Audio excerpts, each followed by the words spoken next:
السلام عليكم ورحمة الله وبركاته. الحمد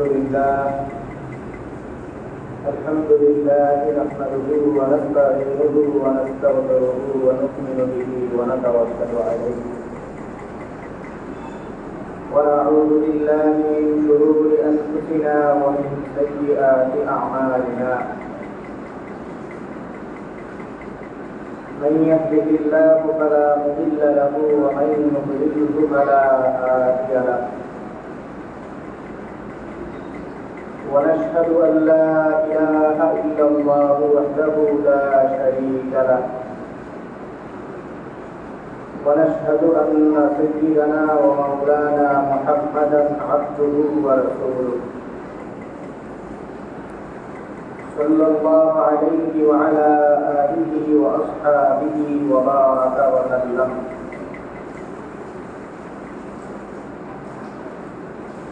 أما بعد فأعوذ بالله من الشيطان الرجيم. بسم الله الرحمن الرحيم.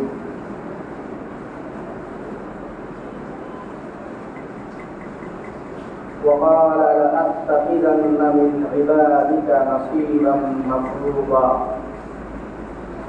ولأضلنهم ولأمنينهم ولآمرنهم فليبتكن آذان الأنعام ولآمرنهم فليغيرن خلق الله ومن يتخذ الشيطان من دون الله وليا فقد خسر خسرانا مبينا.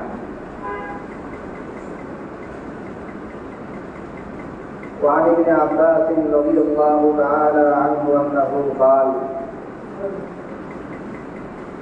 لعن رسول الله صلى الله عليه وسلم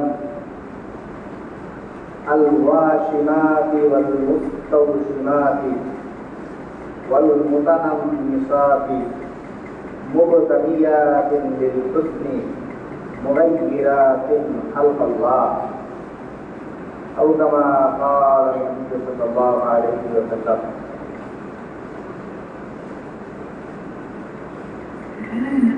اللهم صل على محمد وعلى آل محمد كما صليت على إبراهيم وعلى آل إبراهيم إنك حميد مجيد. اللهم بارك على محمد وعلى آل محمد كما باركت على إبراهيم وعلى آل إبراهيم إنك حميد مجيد. سبحانك لا علم لنا إلا ما علمتنا إنك أنت العليم الحكيم. মহান আল্লাহ পাক রব্বুল আলামিনের দরবারে অসংখ্য শুকরিয়া জ্ঞাপন করছি, যিনি আমাদেরকে অন্যান্য জুমার ন্যায় আজকেও জুমার নামাজ আদায়ের জন্য পবিত্র ঘর মসজিদে আসার তৌফিক দান করেছেন। আলহামদুলিল্লাহ।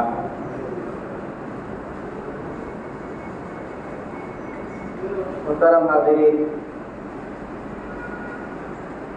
আমরা বিগত দুইটা জুমায় আমাদের দেশে জাতিসংঘের মানবাধিকার অফিস খোলা বিষয়ে কিছু কথাবার্তা বলছিলাম। এর সাথে সম্পূরক হিসাবে দুইটা কথা একটু রয়ে যায় যে এই সময়টায় যখন জাতিসংঘের মানবাধিকার অফিস খোলা হইতেছে বা খোলা হইব কিনা এটা নিয়ে আলাপ তালাপ হইতেছে, বিক্ষিপ্ত কিছু আন্দোলন হইতেছে, এই আলাপচারিতাও চলতেছে। আর একই সাথে জাতিসংঘের এই অফিসগুলো বিভিন্ন দেশে যে কার্যক্রম পরিচালনা করে, বিশেষ বিশেষ যে অপকর্মগুলো এরা আশকারা দেয়, এই ধরনের কিছু অপকর্ম সাথে সাথে বাংলাদেশে শুরু হয়েছে। যেমন এই অফিসগুলো বিশেষ একটা নীতি হইল এরা ট্রান্সজেন্ডার এগুলোকে স্বীকৃতি প্রদান করে। পাশাপাশি এমন কোনো দেশে যদি যায় যে জায়গায় ধর্মীয় বা সাংস্কৃতিক বিরোধ আছে, এদের এই ধরনের আইনও আছে যে কোনো জায়গায় যদি ওই জায়গার ধর্মীয় কালচার বা ওই জায়গার সংস্কৃতি এটার সাথে যদি আমাদের কোনো চিন্তাধারা বা আমাদের কোনো নীতি এটার সাথে বিরোধ তৈরি হয়, তাহলে সেই ধর্মীয় কালচার অথবা সেই সংস্কৃতি সেটাকে বাদ দিতে হবে, আমাদের যে আইন সেটা অনুযায়ী আমরা চলব। এই জিনিসটা আছে। আর এই ধরনের এটার পাশাপাশি আমরা আমাদের দেশেও দেখতেছি যে এই সমকামিতা, ট্রান্সজেন্ডার এগুলো নিয়ে বেশ কিছু কার্যকলাপ শুরু হয়েছে। আপনারা আমাদের এই অন্তর্বর্তীকালীন সরকার আসার কিছুদিনের মধ্যেই আমরা ডক্টর ইউনূস সাহেবকে একবার দেখছিলাম, উনি অদম্য নারী পুরস্কার দিয়েছিলেন। অদম্য নারী হিসাবে পুরস্কার দিয়েছিলেন এমন একজনকে যে মাত্র কিছুদিন আগে নারী হয়েছে, এর আগে পুরুষ ছিল। আবার ওই 2-4 দিন আগে আপনারা দেখছেন যে বাংলাদেশের মধ্যে এটা নিয়ে অনেকে হাস্যরসের জন্ম দিতে মানুষজন হাসাহাসি করতেছে যে বাংলাদেশে সবচেয়ে সুদর্শন পুরুষের পুরস্কার দেওয়া হয়েছে একজন। সবচেয়ে সুদর্শন পুরুষের পুরস্কার দেওয়া হয়েছে যারে, এর চেহারা দেখে মানুষ খালি হাসে যে এটা আমাদের সুদর্শন পুরস্কার। আচ্ছা সুদর্শন হইল না, দেখতে খারাপ দেখা গেল, তারপরেও মাইনা নেওয়া যাইত, কিন্তু সমস্যা হইল এটা পুরুষ কিনা এটা নিয়েও মানুষের সন্দেহ তৈরি হয়েছে। তো এটা বিভিন্ন তার আগেকার কৃতিকার কার্যকলাপ এগুলি সামনে আসতেছে মিডিয়ায়, যেগুলো তারা সে সময় নারী হিসাবে চলাফেরা করতো, এই ধরনের জিনিসগুলো সামনে। তার মানে আমরা যে দুইটা জিনিসই চিত্রই দেখলাম যে এক সময় উনি অদম্য নারীর পুরস্কার দিচ্ছেন এমন একজন যে আগে ছিল পুরুষ, এখন হয়েছে নারী। আর কিছুদিন আগে এখন সুদর্শন পুরুষের পুরস্কার দেওয়া হলো এমন একজন যে মাত্র পুরুষ হইতে কিছুদিন আগে পুরুষ আসিল না।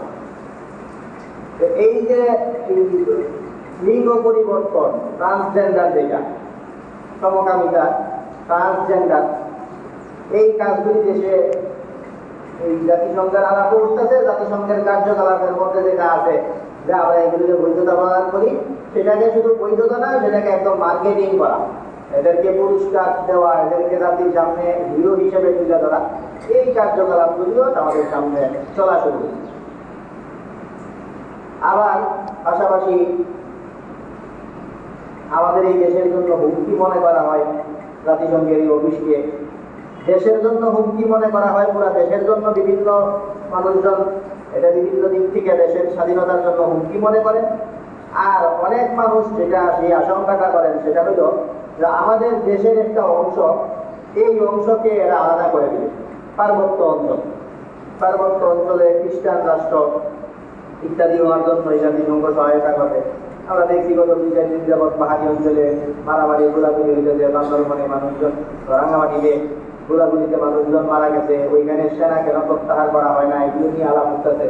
তো জাতিসংঘের যে আলাপগুলি করে বিভিন্ন দেশে গিয়া, সেই আলাপগুলি পাশাপাশি জাতিসংঘের আরেকটা ব্যাপার হইল জাতিসংঘ এরা ধর্মীয় ব্যক্তিবর্গ দ্বারা এদেরকে জঙ্গি আখ্যা দেয়। তো আপনারা এই কিছুদিন যাবৎ এই আরেকটা জিনিস দেখছেন, বাংলাদেশে খুব হঠাৎ করে মাস 2 আগে বা তার আগের থেকে সরকারের বিভিন্ন উপদেষ্টারা ওনারা বলতেছিলেন যে বাংলাদেশে কোনো জঙ্গি নাই, জঙ্গি এটা নিয়ে বিগত সরকার এরা জঙ্গি নাটক করত, জঙ্গি নাটক করে বিভিন্ন মানুষজনকে গ্রেপ্তার করত। এইসব বলার কিছুদিন পরে এখন দেখা যায় এই নাটকে এরাও অংশ নিবে। বাংলাদেশে জঙ্গি নাটক কিছুদিন আগে এক মামলা হয়েছে, এই মামলায় 6-7 জনের জঙ্গি হিসাবে এরা জঙ্গি কার্যকলাপ করে এটা বইটা কয়েকজনের মামলা দেওয়া হয়েছে। এর মধ্যে আপনাদের খুব পরিচিত একজন ব্যক্তিও আছে, খুব প্রসিদ্ধ বক্তা, তরুণ বক্তা, মুফতি রেজাউল করিম আবরার। এই রেজাউল করিম আবরার সহ আরো বেশ কয়েকজনের এই জঙ্গি মামলা দায়ের করা হয়েছে। তো এইগুলি এরা ধর্মীয় ব্যক্তি, ধর্মীয় স্কলারদেরকে জঙ্গি আখ্যা দেওয়া, এরপরে এই বিভিন্ন অংশ অন্য গোষ্ঠী জাতিগোষ্ঠী পাহাড়ি অঞ্চলের পাহাড়ি মানুষজন এদের জন্য এদেরকে নিয়ে আলাদা দ্বন্দ্ব তৈরি করা দেশের মধ্যে এবং এই ট্রান্সজেন্ডার সমকামিতা এগুলো ছড়ানো, এই কাজগুলি এই জাতিসংঘের মানবাধিকার অফিসের অন্যতম এজেন্ডা। আর বাংলাদেশে এটা নিয়ে আলাপ উঠতে না উঠতে এই এজেন্ডাগুলিও আমাদের সামনে খুব বড় সড়ো করে চলেও আসে। তো এই যে ব্যাপারগুলো এর মধ্যে এই জঙ্গি নাটক, এটা কয়েকটা জিনিস, যে জিনিসগুলোকে আমরা অনেকদিন যাবৎ ঘৃণা করে আসতাম, সেই ঘৃণিত বিষয়গুলো আবার কিছু মানুষ সামনে আনে। যেমন তাকে একটা সময় বাংলাদেশ 1971 সালে স্বাধীনতা যুদ্ধ হইতে, সেই স্বাধীনতা যুদ্ধের বিরুদ্ধে যারা ছিল এদেরকে আমাদের এই সমাজে খুব খারাপভাবে দেখা হয়। এদের অনেকের বিচার আচার হইছে এবং অনেকে তো এখন তেমন বেঁচেও নাই, এই সময় যারা আছে এদেরকে বিচারের সম্মুখীন করা হইছে। কিন্তু এদেরকে নিয়ে এই পরের প্রজন্ম থেকে প্রজন্ম, কোরআনে কারিমে আল্লাহ পাক রব্বুল আলামিন বলেন যে কোনো মানুষ লা তাজিরু ওয়াজিরাতুন বিজরা উখরা, একজনের অপরাধের দায় অন্য আরেকজন নেয় না। যেই লোক কেউ ভুল করলে সেই ভুল প্রায়শ্চিত্ত তারই। ভুল এটা বংশানুক্রমে ছড়ায় না, কোনো ভুল হইলে সেই ভুল তার মধ্যেই থাকে, তার বংশ এই ভুলের শাস্তি ভোগ করবে এবং এই শাস্তি দুনিয়াবাসী এই ধরনের শাস্তি দিতে পারবে। আল্লাহ তাআলা অনেক সময় এমন করেন, বাবা কোনো ধরনের খারাপ কাজের কারণে সন্তানকে হয়তো আল্লাহ তাআলা শাস্তি দেন, সেটা আল্লাহ তাআলার বিধান। বা সন্তানের কারণে বাবাকে আল্লাহ তাআলা শাস্তি দেন, এগুলি হইল আল্লাহর নিয়ম। কিন্তু দুনিয়ার বিচার কার্য যেভাবে পরিচালিত হবে সেই হিসাবে সন্তানের কারণে বাবা, বাবার কারণে সন্তান, এরা শাস্তি পেতে পারে না। তো আমাদের এইটা যুগ যুগ ধরে চলে আসছিল, আমাদের বিগত সরকারগুলিতে আমরা এটা দেখছি যে কাউকে এই জঙ্গি নাটক এটা বলা, আর একটা ছিল ধারে ধারে এই রাজাকার বলা। এখন এইগুলো নিয়ে একদল বিদায় হইতে এই রাজাকার জঙ্গি এইসব নাটক আবার নতুন করে শুরু হইল। তো এইগুলি খুব খারাপ জিনিস, একজনের দায় আরেকজনকে দেওয়া, কিছু না হইলে আরেকজনকে অন্য জঙ্গি ইত্যাদি মৌলবাদী এইসব দিয়ে কাউকে কারো বিরোধিতা করা, এই জিনিসগুলি অপবাদের সামিল। যেই ধরনের রাজনীতি যারা করেন এদের জন্য এদের ব্যাপারে আমাদের তাদের প্রতি আমাদের আগে থেকেই ঘৃণা ছিল এবং এটা কোরআনে কারিমে আল্লাহ তাআলার যে নিয়ম নীতি সেই নিয়ম নীতিও করিব। আর যে বিষয়টা আমরা একটু আজকে বিশেষভাবে বলতে চাই সেটা হলো এই যে সমকামিতা এবং এই যাদেরকে এই পুরস্কার দেওয়া হইল এবং এই ধরনের পুরস্কারের জন্য মানুষজন যা কিছু করে, এই বিষয়ে হাদিসের মধ্যে নবী সাল্লাল্লাহু আলাইহি ওয়াসাল্লাম খুব কঠিন বর্ণনা দিচ্ছেন। আল্লাহ পাক রব্বুল আলামিন সূরা নিসার মধ্যে বলেন যে শয়তানের যে অপকর্মগুলো আছে সেই অপকর্মের বিবরণ দিতে গিয়ে আল্লাহ বলেন শয়তান মানুষজনকে কি কি করাবে। আল্লাহ তাআলা বলেন লাআনাহুল্লাহ, শয়তানের উপর আল্লাহর অভিশাপ। এই শয়তান সে ঘোষণাই দিয়ে রাখছে ওয়াকালা লাআত্তাখিযান্না মিন ইবাদিকা নাসীবাম মাফরুদা, আপনার বান্দাদের মধ্যে থেকে একটা বিশেষ শ্রেণীরে আমি আমার কবজায়, আমি আমার বসে নিয়ে আসবো, বসে নিয়ে আইসা এদেরকে দিয়ে বহু ধরনের অপকর্ম করাবো।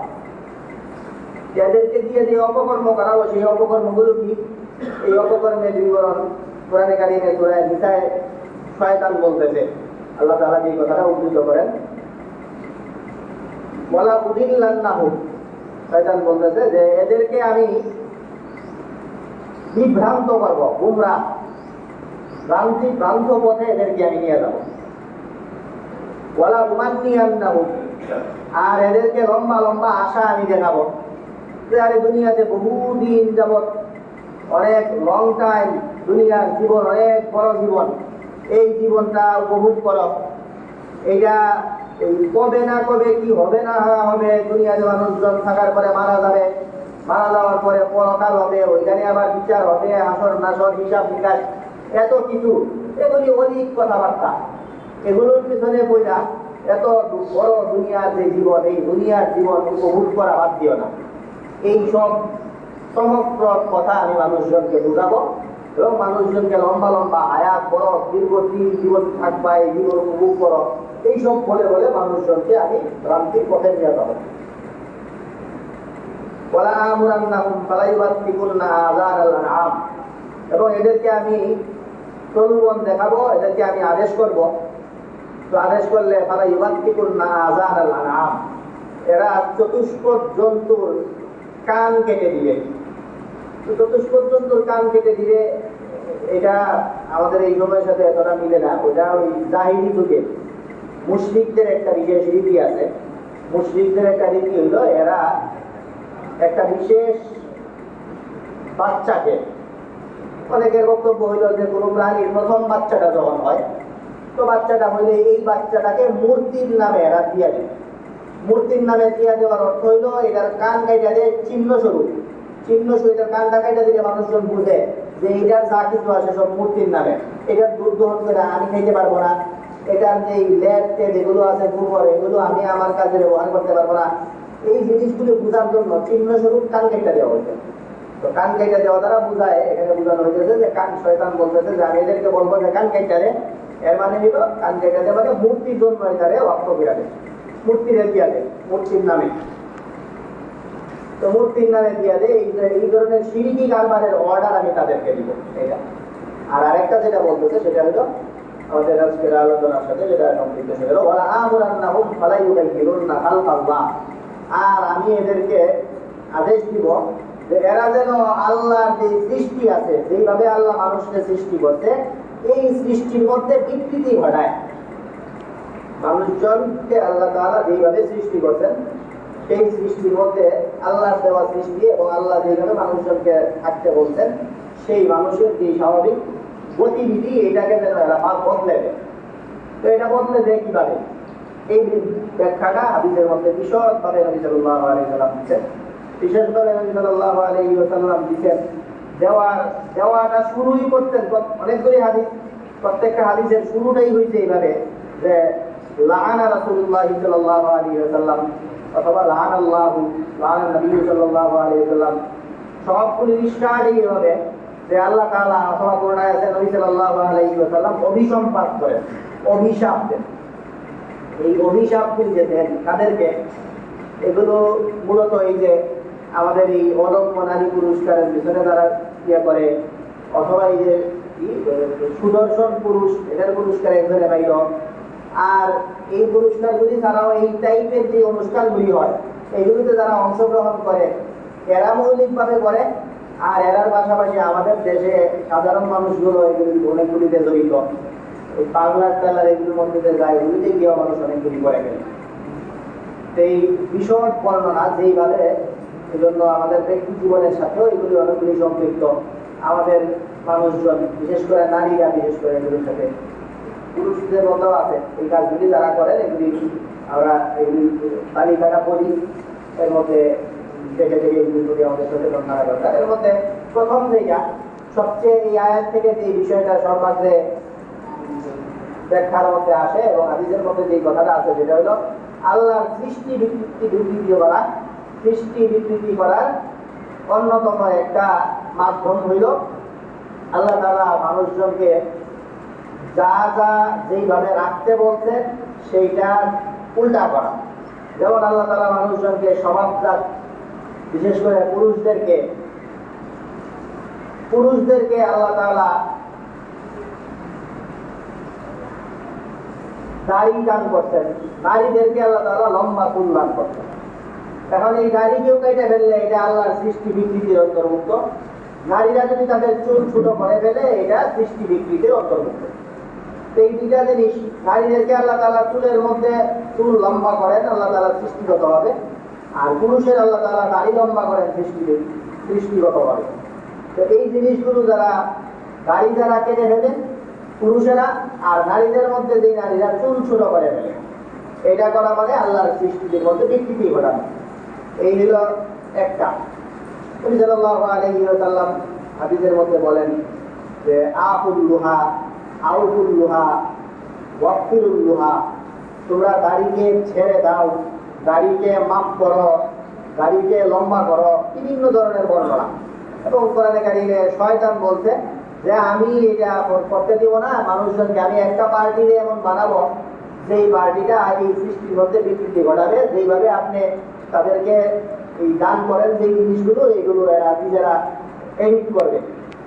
কেটে ফেলবে, পুরুষ হলে দাড়ি কেটে ফেলবে, নারী হইলে চুল ছোট করে ফেলবে। এরকম একটা পুরুষদের মধ্যে একটা শ্রেণী আমি এরকম আমার কবজায় নিয়ে আসবো, আর নারীদের মধ্যে একটা শ্রেণীকে আমি আমার কবজায় নিয়ে আসবো। এই হইল একটা বর্ণনা। আরেক বর্ণনায় নবী সাল্লাল্লাহু আলাইহি ওয়াসাল্লাম বলেন যে লা'নাল্লাহুল মুতারাজ্জিলিনা মিনান নিসা, আল্লাহ তাআলা পুরুষদের মধ্যে থেকে যারা নারীদের বেশভূষা ধারণ করে এদের উপরে অভিশাপ দেন, আর নারীদের মধ্যে থেকে যারা পুরুষদের বেশভূষা ধারণ করে এদেরকে আল্লাহ তাআলা অভিশাপ দেন। আল্লাহর অভিশাপ, নবী সাল্লাল্লাহু আলাইহি ওয়াসাল্লামের মুখে এই অভিশাপের বাণী উচ্চারণ হইতেছে যারা নারী কিন্তু পুরুষের বেশ ধারণ করে, অথবা পুরুষ কিন্তু নারীর বেশ ধারণ করে। এই বেশ ধারণ করা, পুরুষ হইয়া বিশাল লম্বা চুল রাখলো, নারী হইয়া চুল ছোট হয়ে ফেলল, নারী হইয়া পুরুষের আশা এই ধরনের পোশাক আশাক সবাই বুঝে যায় এগুলি পুরুষের পোশাক, এগুলি ধারণ করলো, এইটুকুই তো যথেষ্ট ছিল এই অভিশাপ পাওয়ার জন্য। একজন নারী সে চুল পুরুষের মতো চুল রাখলো, অথবা পুরুষের মতো পোশাক আশাক করে চলাফেরা করলো, একজন পুরুষ সে নারীর বেশভূষা ধারণ করলো, এইটুকু যদি হইতো তাইলেই তো এই অভিশাপের ভাগিদার হইতো, এই অভিশাপ তার উপর বর্তাইতো। সেই জায়গায় এই জাতিসংঘের মানবাধিকার সংস্থা, আমাদের দেশের বর্তমান সরকার যাদের আমরা দেখতে পাচ্ছি যে তাদের বিয়া তাদের দালালি করতেছে, এরা তো এই বেশভূষা ধারণ না, এরা পুরাপুরি একটা নারীরে পুরুষ বানায়। এই বানায় এই পুরুষ কিছুদিন করে নারী, কিছুদিন করে বলে যে আমি নারী, নারী কিছুদিন করে আত্মবান্ধব বলেই বসে যে আমি পুরুষ। আর শুধু পুরুষের মতো চললেই অভিশাপ, নারী হয়ে পুরুষের মতো চললে, পুরুষ হয়ে নারীর মতো চললে এই অভিশাপের কারণ। সেইখানে সে নারী হইয়া পুরুষ সাইজেই গেছে, নিজেরা পুরুষ হিসেবে পরিচয় দেওয়া শুরু করছে, পুরুষ হইয়া নিজেরা নারী হিসেবে পরিচয় দেওয়া শুরু করছে। এটা তো আরো জঘন্য। আর এত জঘন্য কাজে আমাদের আশকারা দেওয়া শুরু করছে আমাদের এই সরকার। এরা এই কাজ যারা করে দেখে দেখে এদেরকে আবার পুরস্কৃত করা শুরু করছে। কদম্ব নারী এদের পুরস্কার দেয় যেটা নারী না আগে পুরুষ ছিল, আর সুদর্শন পুরুষের পুরস্কার দেয় এরকম পুরুষ যেটা পুরুষই না, কিছুদিন আগে নারী ছিল। তো এরা শুধু বেশভূষা ধারণ করার যদি এই অবস্থা হয় অভিশাপ, এই কাজ যারা করে বসে এদের কপালে কত ধরনের খারাপই আছে, এটা আল্লাহ তাআলাই ভালো জানেন। এজন্য এদেরকে এগুলো সমর্থন করা এবং এগুলোর বিরোধিতা না করা, এগুলিও জঘন্য করা। এদের বিরুদ্ধে বরাবরই আমাদের ঘৃণা প্রদর্শন করতে হবে। এগুলোর বিরুদ্ধে আমাদের সর্বদাই আমাদের এগুলির ব্যাপারে চুপচাপ থাকতে হবে। আমরা এগুলোর মন দিয়ে ঘৃণা করি এবং এগুলো এই ধরনের কার্যকলাপ এগুলোর আমরা অবসান করি।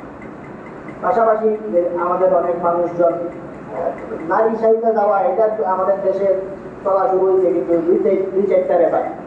আর বেশভূষা ধারণ করা, এই নারীরা পুরুষের মতো রাস্তাঘাটে চলাফেরা করে, পুরুষ পোশাক দিয়া, এগুলো মোটামুটি অনেক বেশি ব্যাপক আকার ধারণ করতেছে। এগুলোর ব্যাপারে সতর্ক থাকা।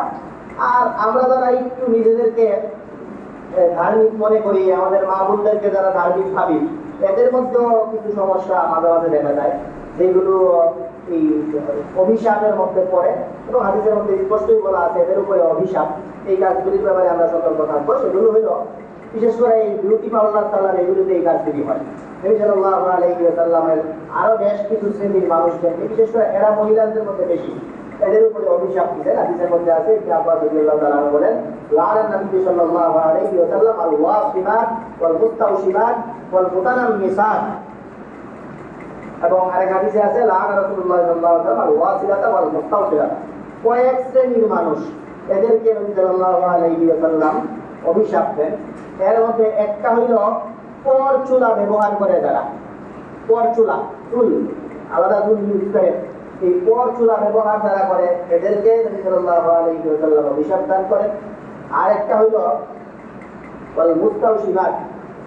আরো মোট 4টা শ্রেণীর কথা এখানে আছে। একটা হইল পর চুলা ব্যবহার যারা করে তাদেরকে, আর একটা হইল যারা সৌন্দর্যের জন্য দাঁত সরু করে, এই দাঁত সরু করে যারা সৌন্দর্য প্রকাশের জন্য এদেরকে, আর আরেকটা হলো এই ভ্রু প্লাক করে যারা, এই ধূপ লাভ করে যারা এদেরকে অভিশাপ দিতে, আর আরেকটা হলো শরীরে ফুলকি আগে ট্যাটু, এই ট্যাটু তৈরি করে যারা, ট্যাটুটা খালি নারীরা, এটা পুরুষরাও করে।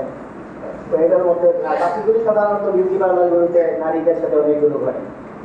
তো এই এই এই সাল্লাল্লাহু আলাইহি ওয়াসাল্লাম অভিশাপ দেন বলে এই ধারাবাহিক বিবরণে একটা কথা বলা, একটা হলো পরচুলা ব্যবহার, আর একটা হলো দাঁত ইয়ে করা, শুরু করা, আর আরেকটা হলো ধূমপান করা, আর আরেকটা হলো উল্কি আঁকা বা ট্যাটু তৈরি করা। এই কথাগুলো এগুলোর মধ্যে বেশিরভাগ বিউটি পার্লারের নারীদের সাথেই বেশি ঘটে, আর পুরুষদের মধ্যে কয়েকটা আছে। তো নারী হোক পুরুষ হোক, তার মধ্যে যে যেটা জড়িত, বিশেষভাবে এর কিছু কিছু এরকম আছে যেগুলি আমরা নিজেদেরকে একটু ধার্মিক মনে করি, অথবা এই বিউটি পার্লার চালালে আমাদের আমরা নারীদেরকে আমরা যারা পাঠাই, এদের মধ্যে কিছু না কিছু ঘটেই কোনোটা, এগুলো ছাড়া ওই সৌন্দর্য এদের শ্বাসরোধ করে না। এই কারণে এই ওলামায়ে কেরাম বিশেষভাবে সব জায়গা দিয়ে আপনারা দেখবেন যে বিউটি পার্লার এই জিনিসটা দিয়ে পূজা করে। এই জিনিসগুলিতে অনেক অশালীন সাল্লাল্লাহু আলাইহি ওয়াসাল্লামের পার্শ্ববর্তী যেগুলো লানাত অভিশাপ পাওয়ার উপযুক্ত এমন অনেক কাজ তৈরি করে। সেই জন্য এই কাজগুলির ব্যাপারে সতর্ক থাকা, এগুলো যারা এগুলি আমরা অনেকেই কিছু হবে না তেমন অপরাধ মনে করি না, এরকম মনে করে আমাদের লোকজন করা শুরু করে, অথচ এগুলি সাল্লাল্লাহু আলাইহি ওয়াসাল্লাম অভিশাপ দিতেন এগুলি যারা অভিসম্পাদ এগুলি যারা করে এদের উপরে। আর পাশাপাশি অন্য এছাড়া জঘন্য যেগুলি বললাম এগুলো তো একদম পুরুষ সাজা দেওয়া, এগুলো তো অনেক জঘন্য, মানে এগুলির ব্যাপারে বা এগুলিকে যারা আশকারা দেয়, যারা এগুলোকে মার্কেটিং করতে চায়, এদের বিরুদ্ধে আমরা আমাদের সোচ্চার অবস্থান, আমরা এই অবস্থানে অনর, আমরা এই জাতিসংঘের এই মানবাধিকার অফিস যারা এগুলোকে আশকারা দেয় এরা, এবং এদেরকে যারা এই দেশে আমদানি করতেছে সেই সরকার, সবার বিরুদ্ধে আমাদের বক্তব্য আমরা সর্বদাই বলে যাব। আল্লাহ তাআলা আমাদেরকে এই ধরনের অভিশাপ এর হাত থেকে আমাদের সবাইকে আল্লাহ তাআলা রক্ষা করুন। আল্লাহ তাআলা আমাদেরকে দ্বীন এবং ধর্ম হেফাজত করে আমরা এই দেশে থাকতে পারি সেটা অভিযান করুন। আমাদের একটা করে তারপরে কথা জানবো।